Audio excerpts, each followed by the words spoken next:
evening and welcome to tonight's edition of The Probe. It was billed to be a meeting of delegates at which important amendments to the constitution of the NPP will be carried. But after hours of speeches and bars, the party decided to defer the proposed amendments to its National Council, and that's what happened at the end of the day. Well, 38 key proposals, amongst them a proposal to elect the party's flag bearer 2 clear years before the general election, and a proposal to significantly expand the party's electoral college by allowing all card-bearing members of the party vote.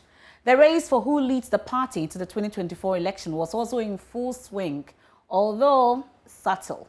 When Vice President Mahmoud Bawumia, tipped as one of the leading candidates, spoke, it was more like a campaign platform in what some have claimed is giving him unfair advantage over other political candidates. Some have even said that this whole Congress may have been organized just for him. But is that the case? And how will the party juggle this fine line without creating deep cracks that could affect its chances in 2024? We have more on this with our expert panel as we delve deep into the just ended NPP Delegates Conference. It's a new patriotic party. They are hoping to be called the National Patriotic Party.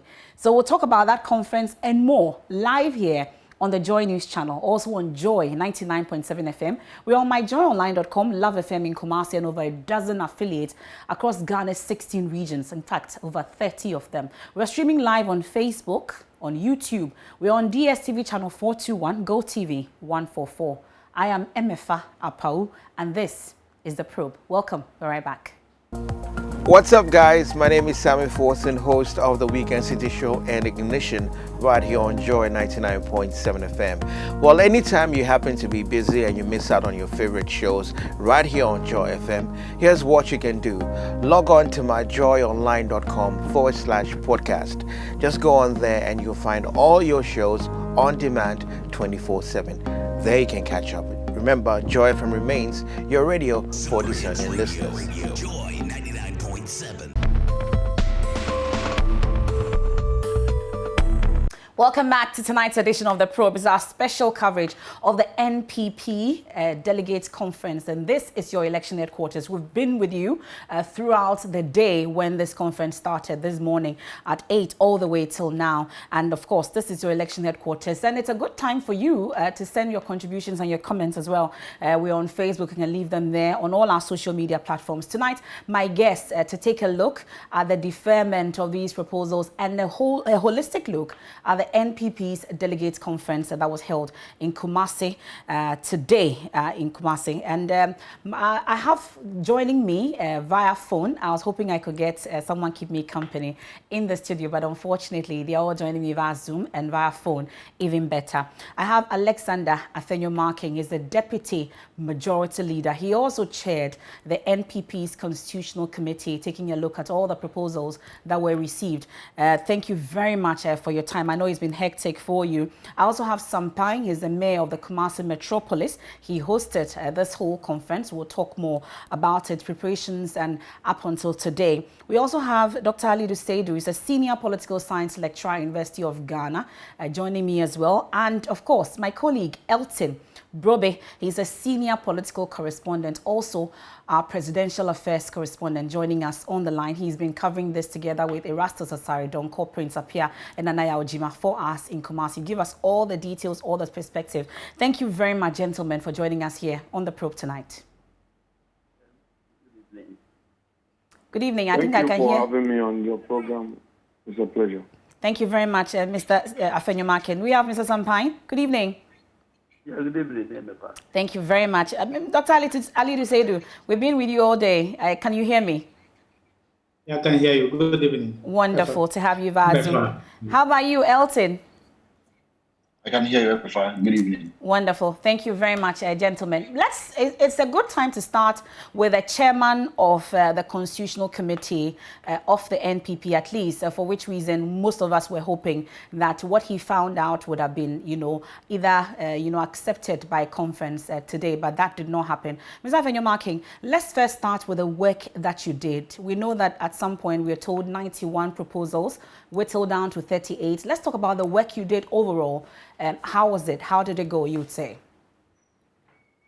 Well, first, I think considering the number of proposals we received, to me, it tells me one thing, that people love the party and are interested in the forward march of the party and would want things to be better.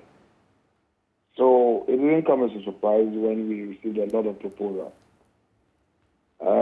We worked on it. We set up a subcommittee to winnow all the proposals, and we received their report. And eventually, we considered each of them under the various articles and made some proposals to make. Mm-hmm. Well, we saw that we needed more time to do a thorough work, and even NEC and National Council needed to make some input, do more consultation and all that. Critically, we looked at the provision in the Constitution which talks about more or less a yearly review, and for that, a Constitution being a fundamental law, we don't need to be going at it every year. So perhaps we may have to look at a minimum of 4 years to have a review of the Constitution. We felt that if we just go to conference to move the motion, all the way through to the 91 motion, mm-hmm. we wouldn't be doing justice to the whole constitutional review job we're given. So the plan was to go to conference, move conference to accept, to mandate NEC and National Council to fine-tune all the issues raised, take decision, and get back to conference for ratification, which they happily and readily accepted. And you could see the enthusiasm, the spontaneous response we received on accepting the motion and the explanation there too. So all in all, I would say, well, it was a fulfilling day, seeing party folks not leaving conference grounds with agitation and happy.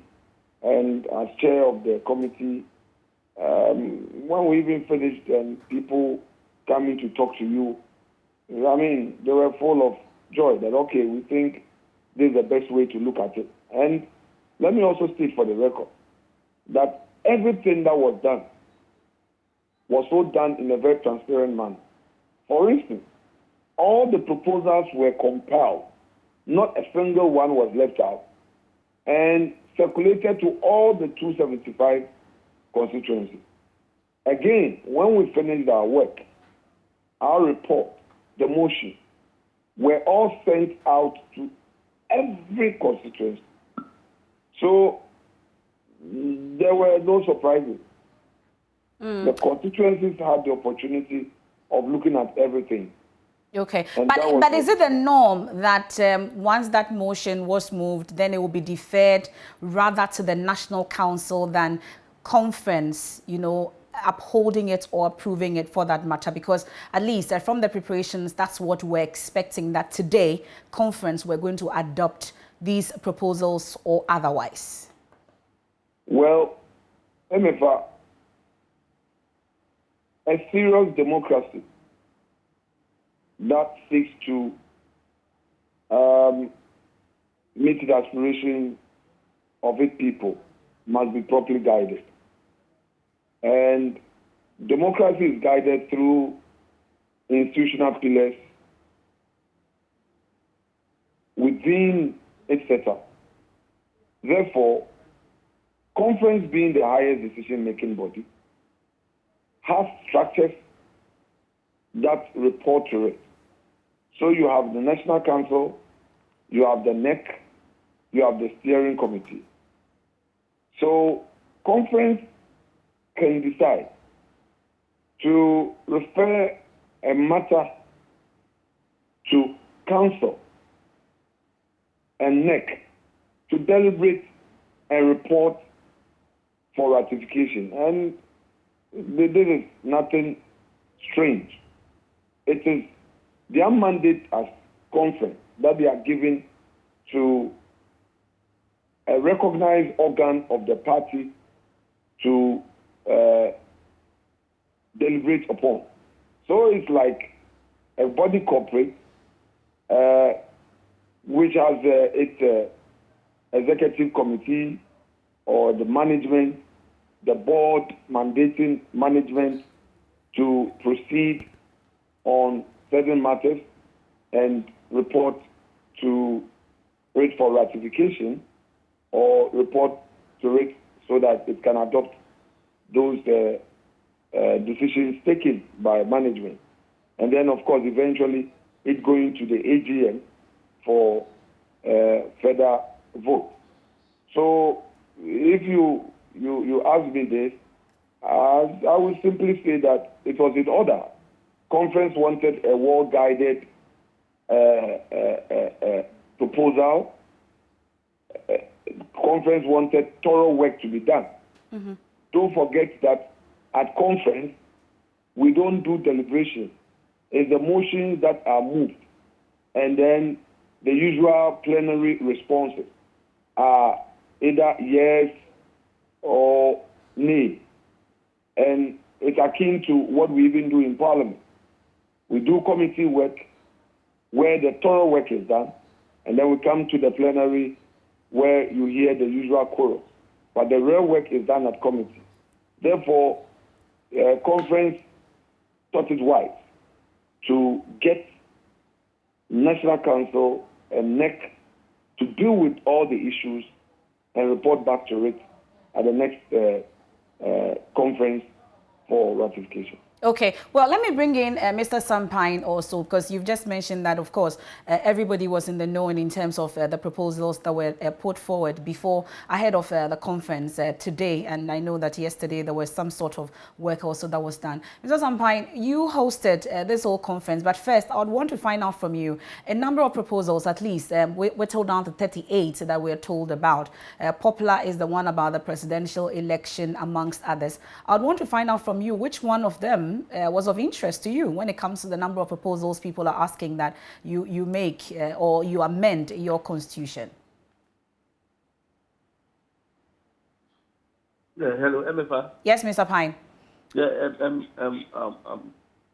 Marcus wanted to come in with something a little bit faster, so if you can repeat it. Okay, so I don't know if you heard me, so I'm asking, of all the proposals that have been put forward, we've heard the chairman of the Constitution Committee. Yeah, it's not about not hearing you well, but Honorable Martin Marcus wanted to come in with a submission before I drop it, so if you can repeat that. Okay, so he's just finished his submission, and I was coming to you on it. He said right now before you got in touch that he wanted to add a little bit to his speech. Okay, Mr. Pine, it's okay. Mr. Afenyo is with us, and he's made his initial submission. I was hoping you'll come in, then I'll do my other colleagues as well on this. We have Dr. Ali Dusadu as well. So I'm just briefly asking you, of all the proposals that you've heard or you've seen, which one of them is of interest to you?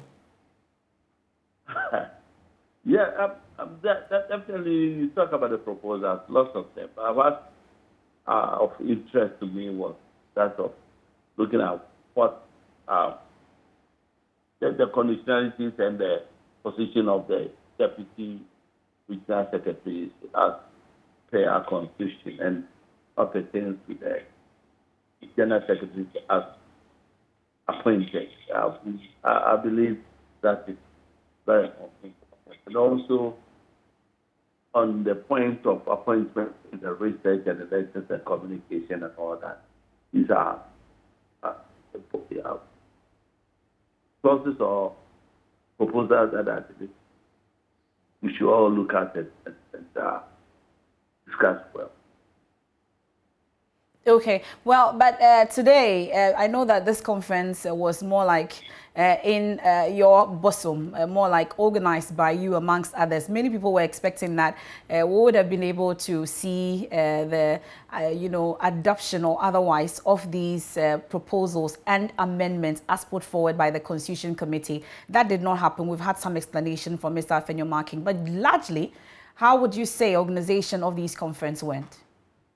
Yeah, well, the conference went well. I look at it from when we started organization. Kudos to the planning committee and all those who got involved with the work. Yesterday, how we received the accommodation, the feeding, transportation. We made sure passes that convey them to the venue were passed places that didn't bring about congestion or traffic within the catchment area of the conference, and the security and everything. I believe, yes.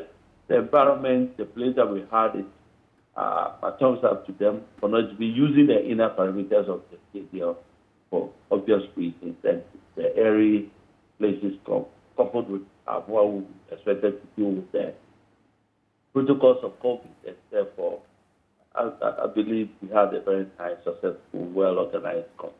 Was it your expectation that there will be a deferment of these amendments? Well, it wasn't my expectation to, but looking at the situation, and that's explained by Honorable Afenyo-Marking, I believe that was the best of things that so that people will study it well and all, because the time that we send it to the consensus and all that, we need to have enough demonstrations of that, and I believe, yes, the deferment is okay. The right thing, because it was deferred by conference. So if conference decided to defer until next to look at it and report, that's very much constitutional. Well, Dr. Ali Dusadu and Elting, I'll do you in the next half so that I can let Mr. Sampang and Mr. Afenyo-Marking go, because they're joining us via phone and we know how busy they've been today. So I'll just finish up with them briefly, and then Elting and Dr. Ali Dusadu, I'll come to you so that we analyze and look at this whole conference. Well, Mr. Afenyo-Marking, so then now that has been referred to the National Council, what then are the processes that these amendments, all the work that you've done, will go through? Can you walk us through it? Well, like I said earlier, there will be an opportunity for a thorough work to be done. The Constitution is when you say a thorough work will be done, is it the understanding that that was not done prior to now? No, that is not the understanding. The understanding is that you need to do a thorough work when it comes to amending your constitution. Proposals started coming in somewhere around October. A committee was put in place November 12, and we had conference today.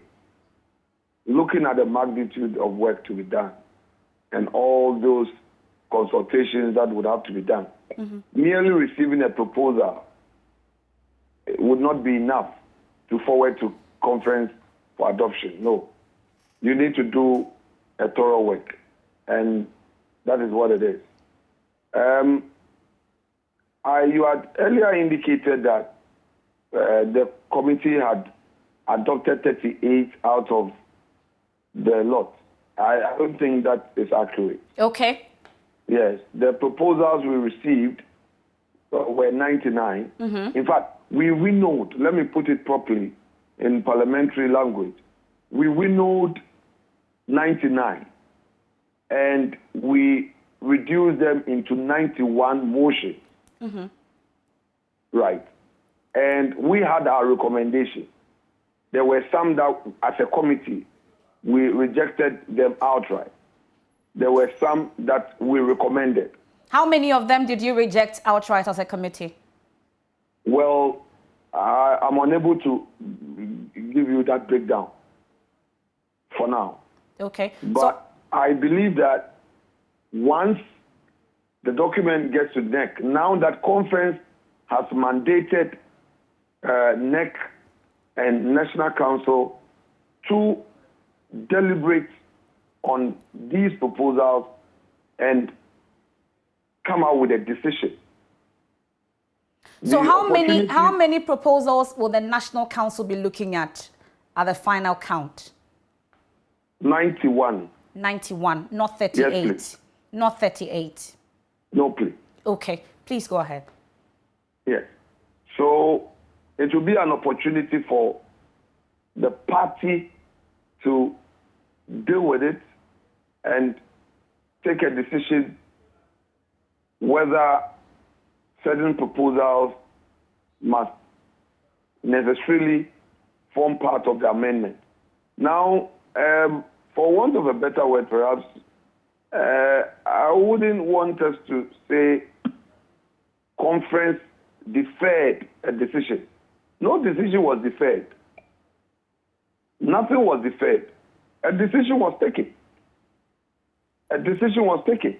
And that decision was a referral for the second highest decision-making body to take a decision to look at what has been brought forward. So I wouldn't want to go with that language. We deferred the decision on our proposal. So the language will rather be referred. So the language will rather be, or the word will rather be referred and not deferred. Well, it may appear better under the circumstances. Okay. Well, there are those who are already saying that, then why organize such a conference only to refer the whole, amendment and proposal? It's part of the decision-making process, Emepa. Okay. We are a political party. Mm-hmm. We work with structures.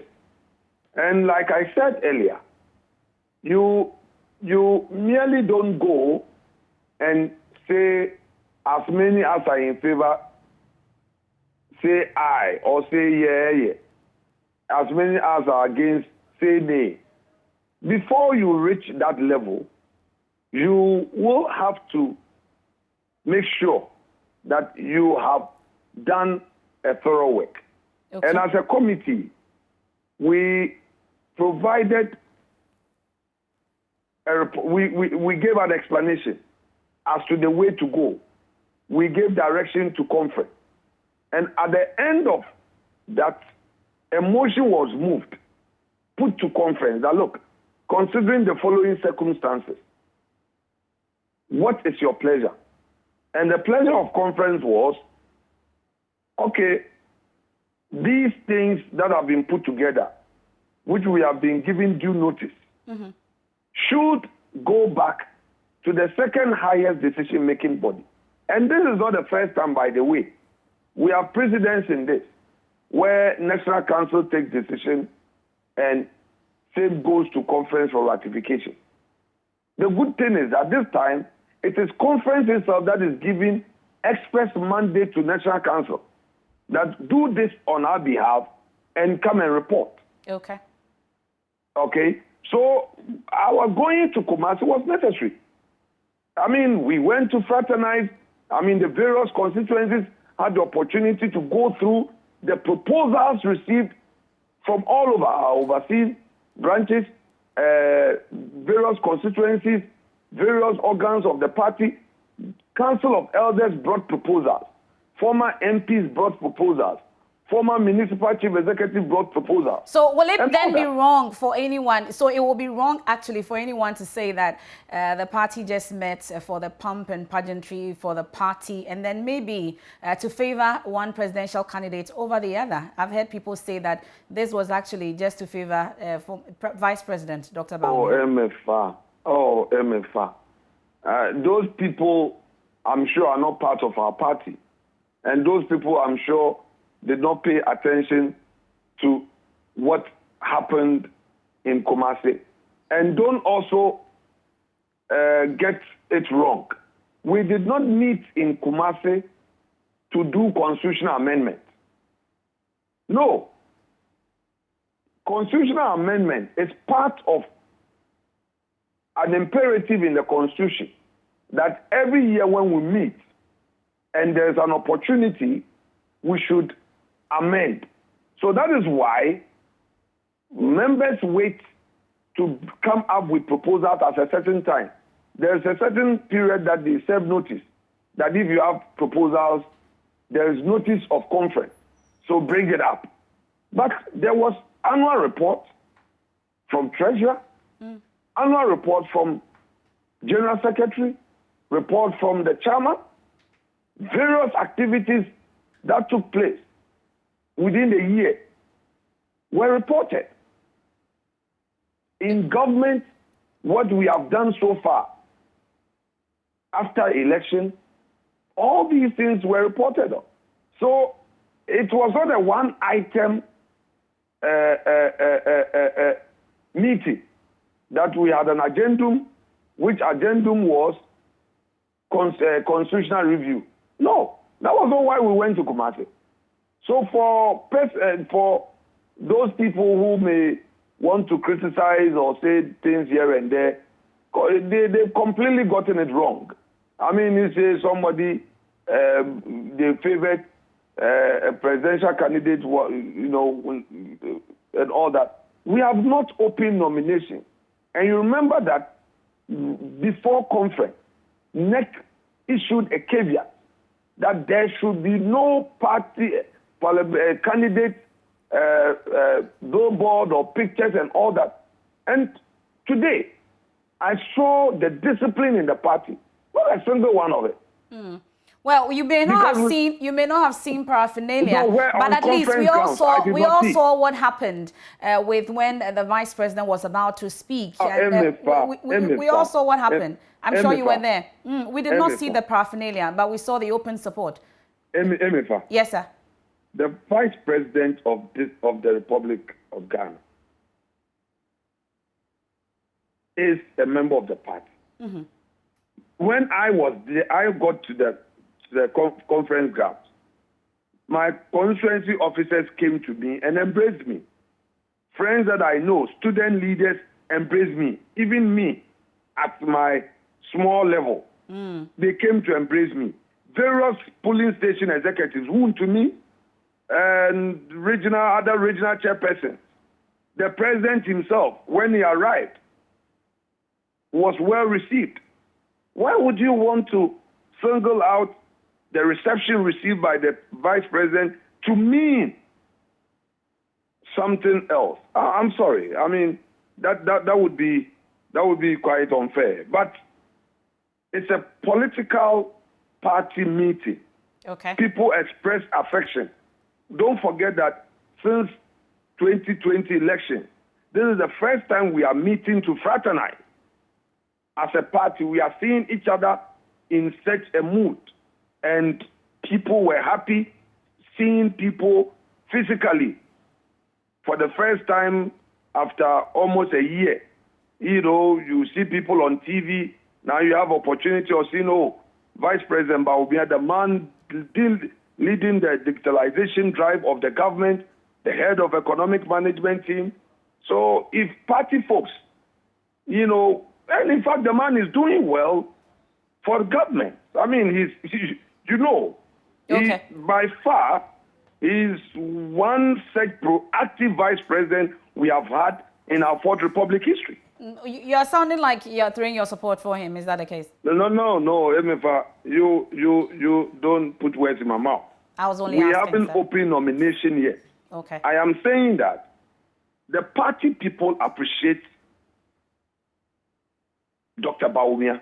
I From got that, our sir. days in the election petition, all through when we were in opposition, his lectures that he was delivering, the role that President Akufo-Addo has given him in this government to be the head of the economic management team, the fact that he is leading government policy on digitalization. He has become the face of the digitalization policy of government, which policy is helping create a game changer. Party people would be within their right to express joy upon seeing him and express affection, fraternize with him, receive him well, cheer him, because they know that he's been the backbone of the Nana Akufo-Addo's government. And I don't think that this is a notorious, I don't think anything is wrong here. It is a notorious fact. Okay, that's fine. Mr. Afenyomarkin, I'll plead with you to stay with us a bit longer. Let me bring in Dr. Ali Dusadu and, of course, my colleague Elting Boakye. He's been covering all this for us. He'll give us all the behind the scenes and what we may have missed on TV as well.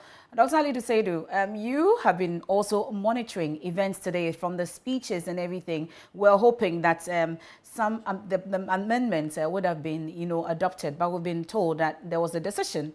It was actually referred to the National Council, and that's a decision as well.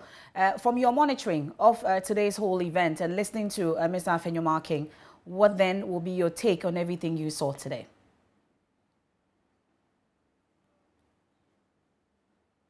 Please, are you speaking to me? Yes, I am, Dr. Ali Dusadu.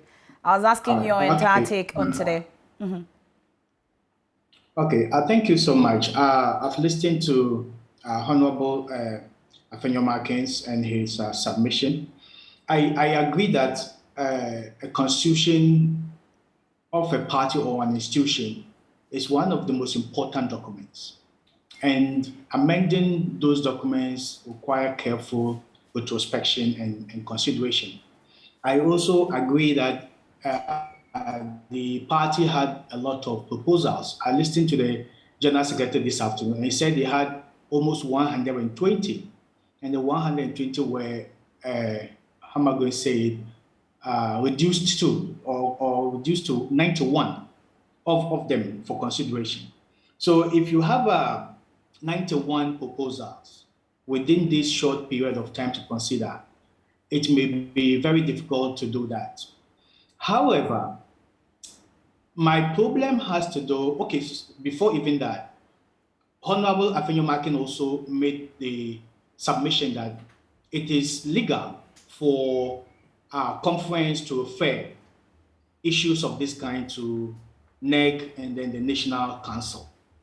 So it is what they have done is constitutional. It doesn't go against the party's rules. My concern, however, is in several fold. One, what are the membership of NEC and then the National Council?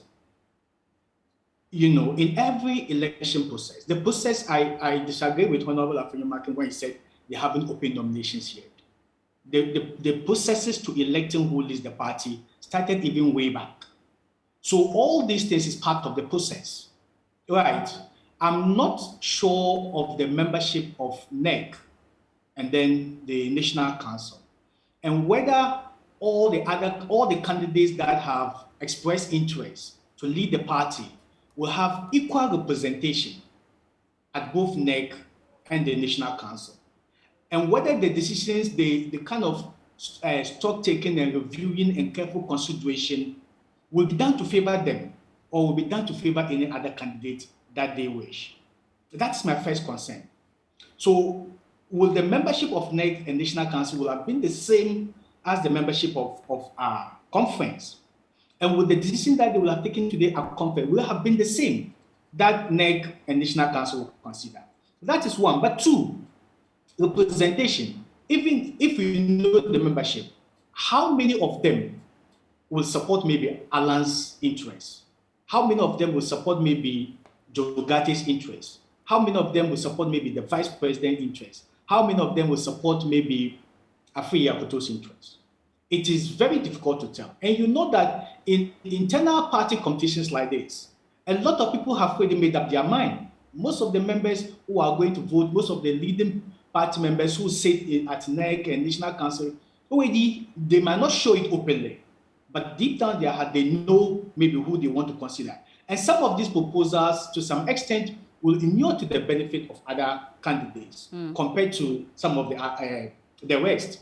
So my first challenge has to do with the fact that the decisions that will be taken, the going through and consideration and careful thinking and reflection, whose interest will it favor? And will it have been the same if it was going to be considered at the conference ground today? That's my first concern. Second, I understand it's a law, 9 to 1, So were due diligence not taken before this conference was organized? And would the constitution of the party have permitted them to maybe postpone or reschedule or do otherwise to give the committee ample time to be able to go through all the proposals and select those that they think are good enough to be considered by conference before the conference is organized? But he tells you conference was not just for that purpose. They did other things. It was not just for constitution review. Yes, I agree that conference has multidimensional functions. Yes, political socialization, political career building, leadership training, fraternizing, and doing a whole lot of things. But MFA, you all know that this is the crown jewel. What has been referred, because Honorable Marcus said we shouldn't say deferred, what has been referred to both NEC and Council was the watershed moment. That would have been what everybody was looking up for. And I also learned from Honorable Afenyo-Markin that this is not the first time this has been done. It has been done in the past, so there's a precedent to it. But to be honest with you, I agree to the fact that the Constitution is a very important document, be carefully reflected upon. I agree that there are so many proposals, but my fear is that we already have those kind of perceptions that maybe some candidates are favored and others are not. Will this decision that have been made by conference today highlight that particular fear? And if that is the case, what then portends for the unity of the party moving forward? I listened to the Vice President's speech, and he talked so much about unity moving forward, which he thinks is a very important thing to build the party after the conference. Will this decision rather deepen the cracks or will lead to that unification? Okay. That is my concern. Okay. Well, Mr. Afenyo-Markin, you heard Dr. Ali Dusadu's concern. I'll be going to Elting also for the backstory, everything else that we may have missed on the screens.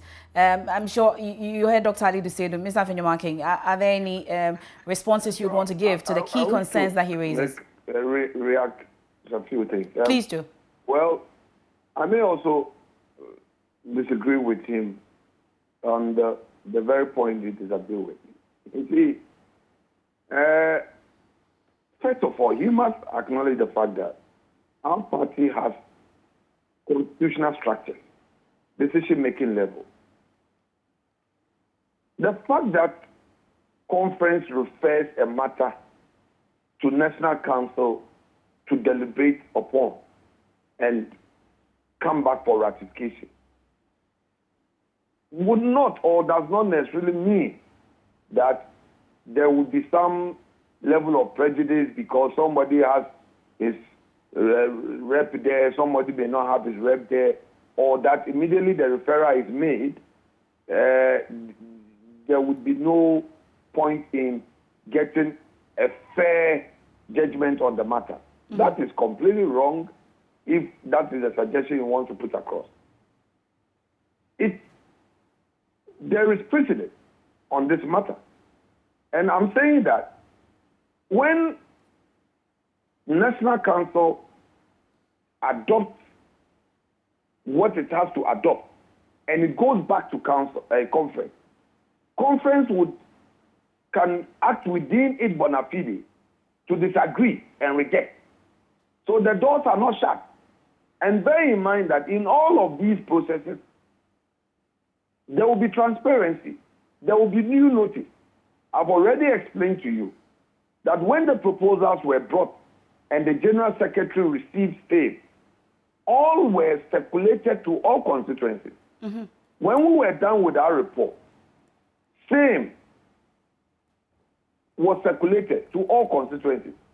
So the referral made to National Council should not be misconstrued to mean that, some group of people who may favor a certain candidate or the other may have an opportunity to do something against another person. That is first. Second, I disagree with him if he attempts to suggest that the processes for electing a leader for the purpose of 2024 election has already begun.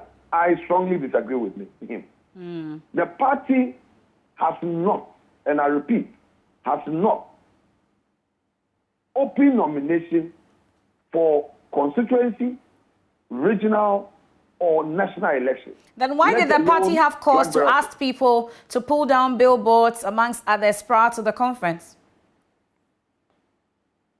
Don't forget that 6 months ago, the party held a NEC meeting and came out with certain guidelines, code of conduct for potential, for candidates when nominations are eventually open. The process of electing a leader at the constituency, regional or national level begins with a decision by the party at NEC and National Council. So until that begins, anybody expressing a desire anywhere may just be doing so.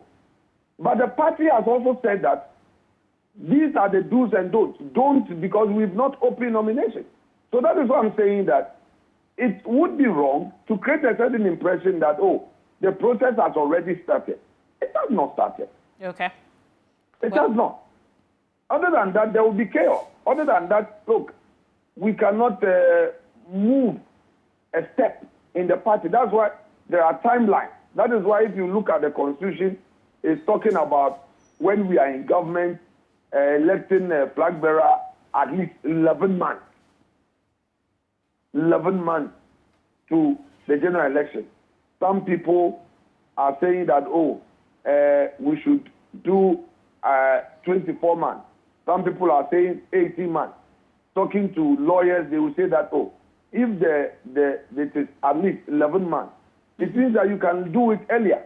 Say that you cannot go beyond the 11 months to election and, for instance, say that, oh, 10 months to elect general elections, you're going to elect a flag bearer. But so attempting to even amend on the lines of 18 months, 24 months will merely be superfluous, and you may not want to add to the superfluity of the matter in issue. So these are matters that would have to be well guided in accord with the rules and regulations and the procedural democratic steps that we take as a party, to arrive at a certain decision. I must admit again that it's really not an easy task. When you are in government and a leader is completing his term and there's going to be a succession, there's going to be a replacement, obviously, as the accounts will say, so, I mean, people have their own interests that I'm a party man, I'm above 40 years, I've served the party, I want to contest, that's it. But the party says it will guide the process, and as we speak, indeed, no process has been initiated by way of receiving nomination. Okay. So I disagree with Doc on that. Well, we await that day patiently. But let me bring in my colleague Elting Boakye as well. Today he's been with you in Kumasi all through, covering every event for us at the election headquarters. Elting, beyond the speeches, the pomp and pageantry, you were behind the scenes. You saw everything that happened. Bring us up to speed on it. Well, my conclusion is that the conference provided the perfect grounds for the various aspirants to test their popularity. And there was open campaigning among hopefuls, especially for the national executive positions. Professor Mia Kumfi, Seven Asamoah Martin, and a few others were there to test their popularity and to gauge the mood ahead of the National Delegates Congress, which is happening in June, to elect national officers of the party. And the conference provided a platform where they connected with delegates from across the country and to also prepare themselves ahead of the June showdown. Also, it was clearly an avenue to also see who is most likely to lead the party in the 2024 general election. So it was clearly a matter of who is more popular, who is more acceptable, who is likely to win the votes of delegates. Is it going to be the Vice President, Dr. Bawumia, or Trade Minister Alan Kweku-Shemanti? Indeed, right from Friday to Saturday till this morning when the conference got underway, there were discussions in the pubs, at the various restaurants, at the various hotels, and the discussions centered on Alan as the preferred choice or Dr. Mahmoud Bawumia as the preferred choice. And indeed, for some of the people that I spoke to, these are people who are of the view that they work so hard to bring the party to power and they feel neglected. And you could sense the sense of anger in them, frustration. They are of the view that they work so hard and they are not getting the reward that should be accorded them. And that translates into their perspective for the future and who can best serve the interests of the party. So it was a platform where the various hostefuls were there to test the waters. Indeed, as you saw on TV, at some point, when President Akufo-Addo came in and sat down, it took a while before the Vice President actually mounted the stage, or it took a while before he actually got to his seat, because some, commentary we've been told is that he was held up by some members of parliament from the Ashanti region. They brought him in, and that created some pandemonium that delayed his, taking his seat before the president did so. But is that the order? We have attended a number of these events. I'll talk about the popularity contests without paraphernalia. But first, quickly, is that always the order, that the president arrives before the vice president? No, in terms of protocol arrangement, you will see that was a clear breach, because the president is supposed to be the last person to arrive. In terms of the rank, because the chief of staff, the chairman, the general secretary, all of them came in. Indeed, when I was speaking to Hakman Owusu Ajiman, the chief of staff had come in, but because it was not her time yet to go and take her seat, she stayed in her car for a while before it was her time, and she was ushered to take her seat. So in terms of protocol, the president was supposed to be the last person to arrive, the vice president the last but one, and the president the last person. But in this case, the president was in. The explanation that I have heard from handlers of the vice president is that because he was held up by some MPs, that delayed his arrival and taking his seat before the arrival of the president. So these are some of the things that happen. Sometimes these things are done so as you get the applause and then the cheers before you go on and take your seat. And I'm suspecting that may have been the overriding motivation on the part of the vice president to get this thing done. I mean, you watch how he was introduced and the support that he received. It took some time. It took some convincing before the supporters would leave the stage for him to address the crowd. So, they were there to amend the party's constitution. It didn't happen unless an African American, the deputy majority. What was that the understanding you were giving, at least with the briefings that we got prior to this particular conference? Was it the understanding that this will also be part of it? Was it going to be a referral they were going to approve? What exactly was the briefing that we got? I mean, if you want to look at it carefully, the National Treasurer's report, the General Secretary's report, the chairman, the vice president, the president, these are customary, practice that usually happen at every congress or conference. But in this case, the main subject, or perhaps the reason why they converged at the Heroes Park Memorial Stadium, was to look at the party's constitution and then, if possible, undertake reforms to fine-tune it. That's how come people were asked to submit proposals for consideration of the committee. And that's how come the committee sat for weeks and came to the conclusion that 93 of those proposals were fit for purpose. And for that reason, conference, which is the highest decision-making body of the party, to converge at one venue to take a decision on the party's constitution, make amendments when necessary, and you have heard the argument. Some are of the view that we should have an early Congress. Some are saying that why is persons who are occupying national positions are also serving in the government. Some are saying, why don't we expand the electoral college so that we have more people partaking in internal Congress? So if these were not important, why then would you transport people from across the country just to come and listen to speeches? I don't think that was the understanding of members of the party. They had come there.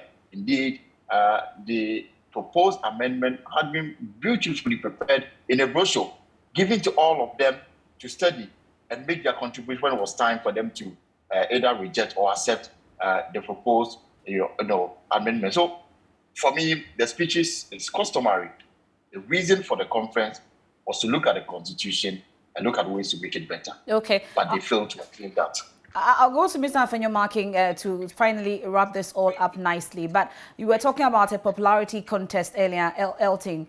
We know that there was a directive for all paraphernalia, billboards and everything else to be pulled down. We've been monitoring that in Kumasi. So how was this popularity contest done without these paraphernalia? Well, for the hopefuls, they found the venue, perfect place to canvass for support ahead of either the regional, the national, or the Delegates Congress somewhere, either in 2022 or 2023, to elect a flag bearer.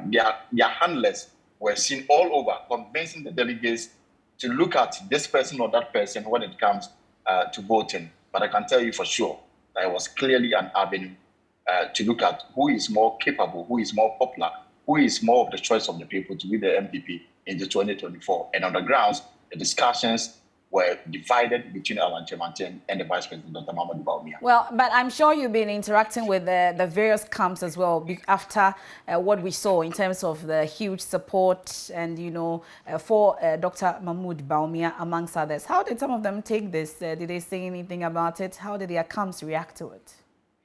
Well, so for some of them, for somewhere like Jogati, I think as well, he came in the company of some other people. And because the party had been declared and we're not going to tolerate any form of open campaigning on at the venue, they were discreet in the way they went about some of these things. But from the discussion that I heard from the pub, from the restaurant, from the hotels, all the way to the Bavaria Sports Stadium, it was clearly an issue of who is more popular and who is more capable. Okay. Elton, great reporting there. We're hoping to see you soon in Accra. Thank you very much. That's our presidential affairs correspondent, also a senior political correspondent here at Joy News. We'll be wrapping this up. Mr. Afenyo-Markin, I'll come to you shortly, then we can wrap up because I'm hoping to ask you about this week in Parliament as well. But Dr. Ali Dusadu, in wrapping up though, you've heard my colleague Elton Boakye and also the reaction that Mr. Afenyo-Markin gave you. Going into it, we know that this is the process that this whole amendment proposals or motions or whatever it is, this is what is going to go through. It disagrees with some of the issues that you raise. And also, you've heard Elting. It appears that without paraphernalia or no paraphernalia, there was some form of subtle campaigning ongoing there. How then, going forward, should we be handling all this, you'd say? Yeah, thank you, MFA. I want to disagree with Honorable Afenyo-Markin when he said they still haven't opened up nominations yet, and all what is happening is not part of the process to elect the flag. I think all what happened today, the conference was part of the processes to conduct all the elections that the party is going to have. There were issues about whether Congress should come early or not. There were issues about expanding the electoral college. There were issues about banning some people from not campaigning, contesting, maybe MMDCs and all those. So most of the proposals that were tabled had something to do with the have an impact on the election of either constituency level executives or regional level executives or national level executives or even the flag bearer. And every election process has 3 stages: the pre, during, and then the post. And opening up nominations and the voting is just one of the processes in the pre-election campaign. If you are going to contest, you just don't wait till the open nominations and then you pick 4 and 5 before you start lobbying and setting the grounds. People are setting grounds. And most of the proposals that they had, which they had deferred or referred to NEC and National Council, will have an impact on all these elections. Okay. So I still think that I still believe that the way this has been referred may not inure to the benefit of some of the candidates than if it were going to be considered on the grounds today. And the NPP has to be very careful in deepening divisions within the party, if some of the candidates believe that the way this process is being conducted is not going to inure to their benefit and is rather designed to favor some few candidates, it will not be very good for the party. Okay. I'm told I didn't lose, or I have Mr. Sampine joining us back on the phone. Apologies, I thought I'd lost him earlier. But in wrapping up, Mr. Sampine, so I was asking earlier, we've heard some say already, this will be a topical issue the whole week, but some have already said that this whole conference today was to favor one presidential candidate over the others, even though nominations have officially not been opened. Briefly, I'm sure you want to react to these critics. This as said by Honorable Afenyo, this wasn't a place for competition. We've not opened nominations yet. Yeah, people may have intentions, but you cannot use that perceptions and presumptions to be basis for making conclusions. And therefore, it wasn't grounds for telling us this man was on there or this man was there for popularity's sake. What we went there to do, and which I want to put in perspective, is that yes, conference has a format that the national chairman gives a speech, the general secretary, the treasurer, and all that, the president, the vice president are all supposed to give speeches. Even what is there as amendment or whatever other people feel and the classification they give to, it's not any special thing. It is always part of the agenda of conference, and therefore it's not anything special. So if the party decides or conference decides that we're giving mandate to a board to do that for us, that is clearly the decision of conference, and therefore how time really flies. I'm grateful for your time. Mr. Afenyo, in 30 seconds, what are we to expect this week in Parliament? Well, we are going to finish off what we left. We couldn't do on Friday. Okay. We are going to proceed on that.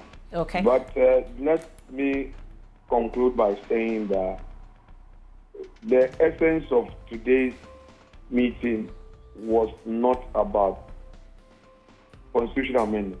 Okay. That point well made. I'm very grateful for your time. That's Alexander Afenyo, Deputy Majority Leader, also the Chairman of the NPP's Constitution Review Committee.